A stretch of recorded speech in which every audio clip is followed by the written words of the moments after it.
सोचिए जरा, क्या एक मिस्ड कॉल, बस एक मिस्ड कॉल किसी की पूरी जिंदगी बदल सकती है।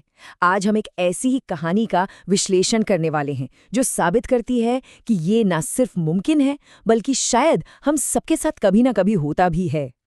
और ये जो बात है ना, ये सिर्फ एक कहानी का हिस्सा नहीं है।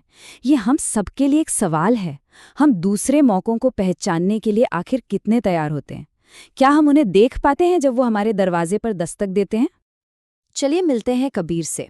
एक ऐसा किरदार जो अपनी जिंदगी की, कह सकते हैं, लय से, उसकी रफ्तार से खुश नहीं है और वो बस सही पल का इंतजार कर रहा है। एक ऐसा इंतजार जो शायद हम में से कई लोगों को बहुत अच्छी तरह से पता है। सोचकर देखिए, हर दिन बिल्कुल एक जैसा, फाइलों की गंध, कीबोर्ड की लगातार टिक टिक और एक ऐसी मुस्कान जो कभी उसकी आंखों तक पहुंच ही नहीं पाती थी। और उसके जो सपने थे एक फिल्म मेकर बनने के, वो तो जैसे किसी धूल भरी अलमारी में बंद पड़े थे। और यही यही था कबीर का असली संघर्ष।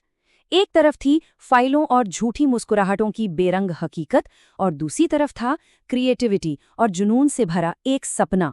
दो अलग अलग दुनियाएं जो एक ही दिल के अंदर टकरा रही थीं। लेकिन फिर एक बिल्कुल मामूली सी शाम को कुछ ऐसा होता है जो सब कुछ बदलने की ताकत रखता है। एक फोन कॉल। क्या ये रोज की तरह एक और रुकावट थी, या फिर इस सब से बाहर निकलने का एक रास्ता? एक अनजान नंबर से फोन आता है। दिन भर की थकान है और बस एक छोटा सा फैसला मन में आता है, बाद में कॉल करूंगा। सुनने में कितना मामूली लगता है ना, पर जिंदगी के जो बड़े बड़े मोड़ होते हैं ना, वो अक्सर ऐसे ही शांत और छोटे पलों में तय हो जाते हैं। बस ये 3 शब्द सुनने में कितने आम लगते हैं, लेकिन कबीर के लिए ये शब्द एक जोर से बंद होते दरवाजे की आवाज बन गए थे। तो सवाल ये उठता है कि उस एक छोटे से फैसले की कीमत वो क्या थी। चलिए उस सुबह में चलते हैं जब कबीर को इस बात का एहसास हुआ। अगली सुबह जब उसकी आंख खुली तो उसने ये मैसेज देखा, और इसे पढ़ते ही मानो जैसे किसी ने उसके फेफड़ों से सारी हवा खींच ली हो। ये कोई सेल्स कॉल नहीं थी, ये उसका सपना था जो दरवाजे पर दस्तक दे रहा था, और उसने दरवाजा खोला ही नहीं। बस एक पल, एक अनदेखी की गई कॉल ने उसकी कहानी की पूरी दिशाई बदल दी।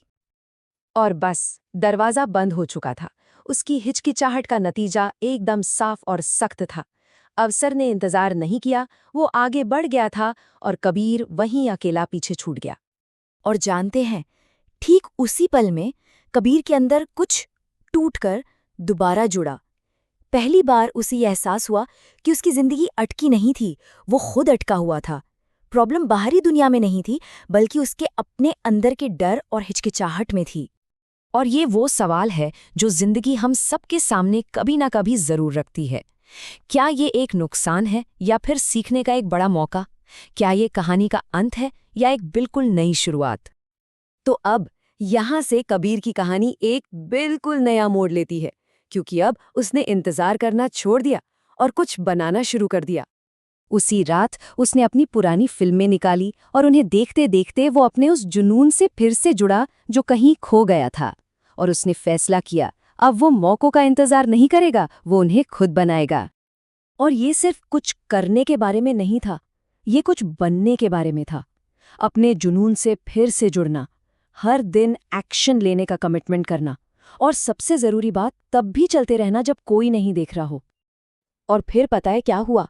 जादू। शुरुआत हुई छोटे छोटे प्रयासों से, वीकेंड पर बनाई गई क्लिप्स। लेकिन फिर एक चिंगारी ने आग पकड़ ली। एक क्लिप वायरल हो गई, फिर दूसरी।